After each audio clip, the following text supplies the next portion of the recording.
No dia 28 de dezembro de 1992, o Brasil estava de luto. Um caso tão marcante que chegou a deixar em segundo plano o impeachment do então presidente Fernando Collor. Nesse triste dia, a atriz Daniela Pérez, que tinha 22 anos de idade, foi assassinada a golpe de tesoura pelo ator Guilherme de Pádua, com quem ela fazia par romântico na novela De Corpo e Alma. Glória Pérez, mãe de Daniela, era a autora da novela. Nesse dia, Daniela e Guilherme gravaram uma cena em que Yasmin, personagem de Daniela, dava um fora em Bira, interpretado por Guilherme. Após a cena, o ator teve uma crise de choro, esmurrou o estúdio e procurou por Daniela no camarim. De acordo com as camareiras, ele entregou bilhetes à atriz, que não queria vê-lo. Segundo atores do elenco da novela, Guilherme assediava muito Daniela, na esperança de que ela, sendo a filha da autora da novela, pudesse fazer com que ele ganhasse mais espaço na trama.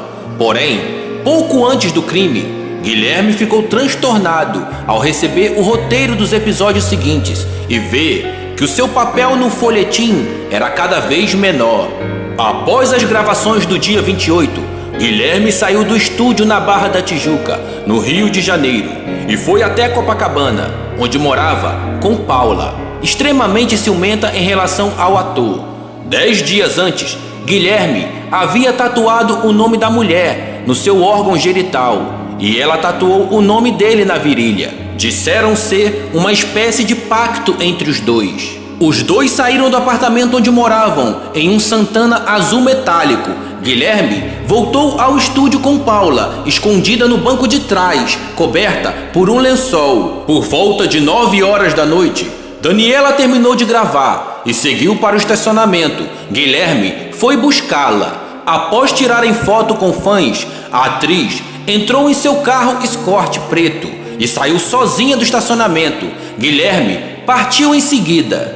Pouco tempo depois, Daniela parou para abastecer em um posto na Avenida Alvorada. Quando a atriz saía do posto, teve seu carro fechado pelo Santana de Guilherme. Os dois desceram do carro e Guilherme deu um soco no rosto de Daniela, que caiu desacordada. 2 frentistas testemunharam a agressão. Segundo relatos, Guilherme então colocou a atriz desacordada no banco traseiro do Santana, que passou a ser dirigido por Paula. Guilherme assumiu a direção do escorte de Daniela. Os 2 carros seguiram para a Avenida das Américas e de lá entraram na rua Cândido Portinari, onde passaram na frente de um terreno baldio. Dentro do Santana, Paula tentou agredir Daniela com uma chave de fenda. Ao ver que ela não conseguia cravar a ferramenta na atriz, ela então passou a procurar por uma tesoura. Por volta das 9h20 da noite, o advogado Hugo da Silveira passou ali pelo local. Ele viu um movimento estranho dentro do Santana e suspeitou que pudesse se tratar de um assalto. O advogado anotou as placas dos carros e, ao chegar em casa, ele chamou a polícia. Silveira depois reconheceu a mulher que ele havia visto como sendo Paula. Daniela foi então levada para o terreno baldio, onde o seu corpo foi deixado com 18 perfurações que atingiram o pulmão, o pescoço e o coração. Segundo as investigações, ela foi ferida dentro e fora do carro. Após a denúncia de Hugo da Silveira, quando a polícia chegou ao local, achou apenas o carro de Daniela. Seu corpo só seria encontrado mais tarde, após policiais irem até a casa da atriz. O ator Raul Gazola, marido de Daniela, foi o primeiro a chegar ao terreno e a reconhecer o corpo. Lá, ele e Glória Pérez receberam palavras de consolo do próprio Guilherme, que voltou ao local do crime. Gazola chegou a dizer que o ator era um grande amigo. Ainda na mesma noite, Guilherme também foi à delegacia com os familiares de Daniela. Com as placas dos carros em mãos, a polícia foi ao estúdio da Globo, onde pôde constatar que o Santana em questão era o carro no qual Guilherme havia saído logo depois de Daniela. No entanto, havia uma pequena diferença entre as placas. A polícia foi informada pelo advogado que o Santana era de placa OM 1115, quando o carro de Guilherme era LM 1115. Mais tarde, comprovou-se que o ator havia adulterado a placa. O fato ajudou a derrubar a versão de defesa de que havia sido um crime passional, dado o grau de premeditação. No dia seguinte ao crime, Guilherme, já considerado como principal suspeito, foi levado para depor. Inicialmente ele negou envolvimento no crime, mas acabou confessando após horas de interrogatório. Em um primeiro momento, Paula também chegou a assumir participação no homicídio, mas voltou atrás e passou a dizer que ela era inocente. Durante alguns meses, Guilherme tentou assumir sozinho a autoria do crime, além de buscar inverter a situação, dizendo que Daniele o assediava e o ameaçava. Segundo o ator, a atriz queria que ele terminasse seu casamento para poder ficar com ela. Ele ainda teve a coragem e a frieza de querer denegrir a imagem dela depois de ter matado. Na época do crime, a esposa de Guilherme, Paula, estava grávida. Em maio de 1993, o filho de Paula e Guilherme, Felipe, nasceu dentro da prisão. Em agosto de 1993, Guilherme mudou todo o seu depoimento e passou a afirmar que Paula estava sim na cena do crime, enquanto ela continuou a negar qualquer participação. O casal se divorciou após a mudança da versão de Guilherme para o crime. O ator foi julgado em janeiro de 1997. Na ocasião, disse que foi Paula quem deferiu os golpes de tesoura e que Daniela tinha ido ao local do crime por vontade própria. De acordo com sua versão, ele teria chamado a atriz para provar para sua mulher, extremamente ciumenta, que não tinha um caso com Daniela. Porém, ao tentar apartar uma briga entre as duas, teria asfixiado Daniela sem querer, ao imobilizá-la pelo pescoço. Os golpes de tesoura teriam sido dados com ela já morta, com a intenção de fingir que era um fã que teria matado ela. O júri condenou o ator por 5 votos a 2 e o juiz o sentenciou a 19 anos de prisão, sob aplausos da plateia no tribunal. Paula Tomás foi a júri popular em maio do mesmo ano. Em seu depoimento, ela negou ter participado do crime e alegou que teria passado 8 horas em um shopping na Barra da Tijuca. Porém, ela não tinha provas que sustentavam a sua versão. Por 4 votos a 3, Paula foi condenada e recebeu sentença de 18 anos e 6 meses. Como o nosso país é uma vergonha e tudo funciona como pão e circo, ambos saíram da cadeia antes de completarem 7 anos de pena. Em 1999, em razão da lei que garante liberdade condicional para presos com bom comportamento após 1/3 da sentença ter sido cumprida. Com a comoção gerada pelo crime, Glória Pérez conseguiu reunir 1.300.000 assinaturas para incluir o crime de homicídio qualificado na lei dos crimes hediondos. Porém, como o crime ocorreu antes da alteração na lei, Guilherme e Paula não foram afetados por essa mudança. Atualmente, Paula continua morando no Rio de Janeiro com o filho Felipe e mais um filho do seu atual casamento. Guilherme mora em Belo Horizonte, sua cidade natal, onde trabalha em uma igreja evangélica. Ele também se casou novamente com uma mulher da mesma igreja. Mas se ele se converteu de verdade, só Deus sabe. Durante as investigações, dúvidas e desconfianças foram surgindo. As ligações de Guilherme de Pádua e Paula Tomás com a magia negra ficaram bem notáveis e deixaram rastros na maneira como o crime foi cometido. Fatos bastante assustadores chamaram a atenção dos investigadores e não tem nada a ver com a motivação do crime. Diz mais a respeito da forma ritualística como executaram o assassinato. Vários indícios impressionaram os peritos e os policiais. Vamos a alguns deles. O primeiro fato a chamar a atenção dos peritos foi o local que o corpo de Daniela foi encontrado. Ele foi encontrado dentro de um círculo. No interior do círculo, a queimada era mais antiga, já nas bordas era mais recente. E tocando o círculo, mais fora dele, um punhado de ossos de algum tipo de animal, grande e geometricamente arrumados e cortados como se fosse por uma espécie de serra elétrica. O corpo foi largado ao pé de uma árvore. Segundo os especialistas, todo sacrifício humano acontece ao pé de uma árvore.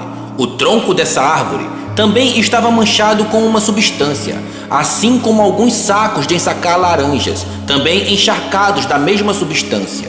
Na palma da mão direita havia uma mancha avermelhada. A perícia não conseguiu detectar que substância era essa, mas descarta a possibilidade de qualquer substância conhecida. O laudo pericial diz que a causa mortis foi anemia aguda, perda de sangue. No entanto, não havia uma única gota de sangue no local, e o sangue que Antônio Claret lavou dentro do carro dos assassinos não era em quantidade suficiente para justificar isso. É verdade que eles estancaram o sangue com o lençol. Um jornalista do jornal O Dia ouviu do porteiro do prédio deles que haviam jogado no lixo um lençol cheio de sangue. Publicou inclusive essa reportagem. Um outro fato é que dizem que a arma do crime foi na verdade um punhal, arma muito utilizada em sacrifícios dessa natureza. O instrumento da agressão foi um instrumento pérfuro cortante. É uma lâmina longa, com ponta e com 2 cortes. Quer dizer, surge classicamente na medicina legal, nós damos como exemplo de instrumento pérfuro cortante o punhal. O primeiro golpe atravessou a traqueia. Segundo especialistas, em todo sacrifício, o primeiro golpe atravessa a traqueia. Os outros golpes foram dados, formando um círculo em torno do coração. E juntando esses fatos, soma-se a conhecida ligação de Guilherme de Pádua e Paula Tomás com cultos e rituais de magia negra. A revista Astral de dezembro de 1992, nas bancas na época do crime, trouxe uma entrevista com Guilherme de Pádua, onde ele diz que seu templo é sua casa, sua religião é a sua mulher e que tem um mentor espiritual a quem chamava Francisco. Em suas palavras ele disse: ele é de Minas também, do interior de Minas, mas mora aqui no Rio, perto. Então eu vou lá com Paula, a gente vai e conversa com ele horas. E ele é uma pessoa que fala coisas assim, por exemplo, ele tem ensinamentos, levo um feijão, sabe, umas coisas que ele gosta. Às vezes trago de Minas, é uma pessoa maravilhosa, ele é o meu melhor amigo. Mas um fato estranho é que esse melhor amigo não apareceu durante o processo inteiro para ajudá-lo. Em depoimento constante no processo, o policial Valdir, que fez parte da equipe de policiais que conduziu Paula Tomás para a delegacia, conta que, ao chegar, tentaram impedir que os policiais falassem com Paula, a pretexto de que estava dormindo. Estava presente um homem que se apresentou como pastor da igreja mística e a teria feito dormir, segundo ele, sob rezas. Esse pastor, conta o policial, relatou a ele que, no entender dele, o casamento do casal Paula e Guilherme não duraria 6 meses, tendo em vista que o local era um centro de espíritos maus. Havia a imagem com forma de um preto velho que ficava no quarto do casal, onde era alimentada. Mas muitos irão dizer: mas o preto velho não é uma entidade de magia negra. Não, na verdade não é. Mas dizem que Guilherme de Pádua, onde ele comprou, ele disse que queria a sua sobre encomenda, porque ele precisava colocar determinado conteúdo em seu interior. O dono da loja indicou o fabricante no Mercadão de Madureira, e lá ele fez a encomenda. O que ele colocou dentro, muitos não sabem, pois o que a perícia encontrou dentro dessa imagem não tem absolutamente nada a ver com o preto velho da Umbanda. E de acordo com o dono da loja, muitos adeptos de magia utilizam até a imagem de Cristo para disfarçar os seus cultos. O que importa, ele disse, é o conteúdo, o que a imagem traz dentro dela. O exterior é só disfarce. Sim, estivemos uma vez, eu digo, num aniversário do Guilherme, exatamente pouco antes, já com meu marido, eu digo, como é um grande estudioso, aliás, é um cientista e espírita. Ele, inclusive, o Guilherme conversou muito com ele e o meu marido explicou para o Guilherme que ele estava na linha errada, porque que ele tinha se metido em magia negra. Um outro fato bastante assustador é que quando Guilherme de Pádua atuava, a imagem ia ao teatro dentro de uma sacola levada por Paula Tomás e era retirada para assistir o espetáculo, causando bastante constrangimento e medo aos atores, no palco e nos camarins.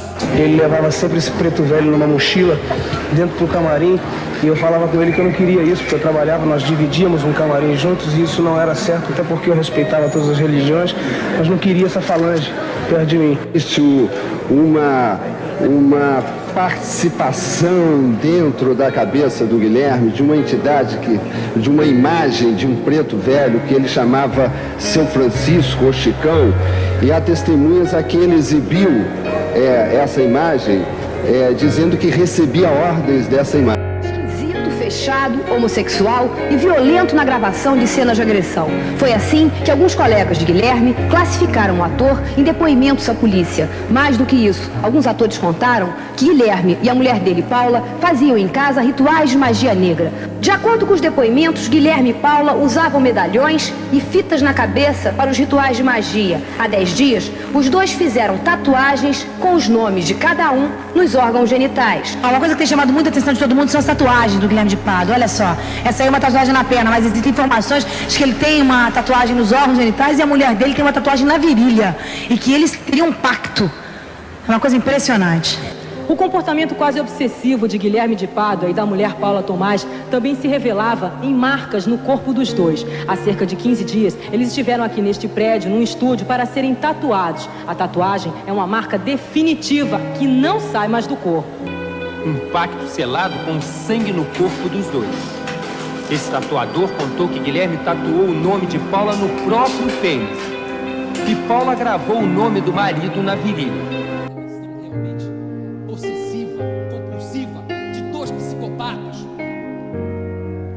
Guilherme e Paula, Vossas Excelências repararam naquela tatuagem no tornozelo de Paula e de Guilherme, com os animais representando os símbolos deles dois no horóscopo? Aquelas palavras pai, bem e mal no círculo, os símbolos deles dois em representação de animais, estão lembrados? Os símbolos dos seus ascendentes, também representados por animais. E aquelas 3 palavras, pai, bem e mal, mas 2 letras nas laterais, um Z e um F.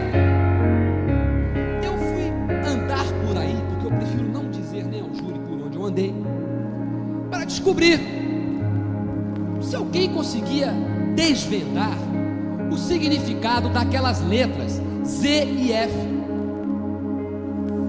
E depois de alguma provação, jurados, eu descobri. Z é de Zebu, F é de Ferrabras, que são 2 símbolos do demônio. Se quiserem, vejam as tatuagens ou perguntem a Ré o que elas significam.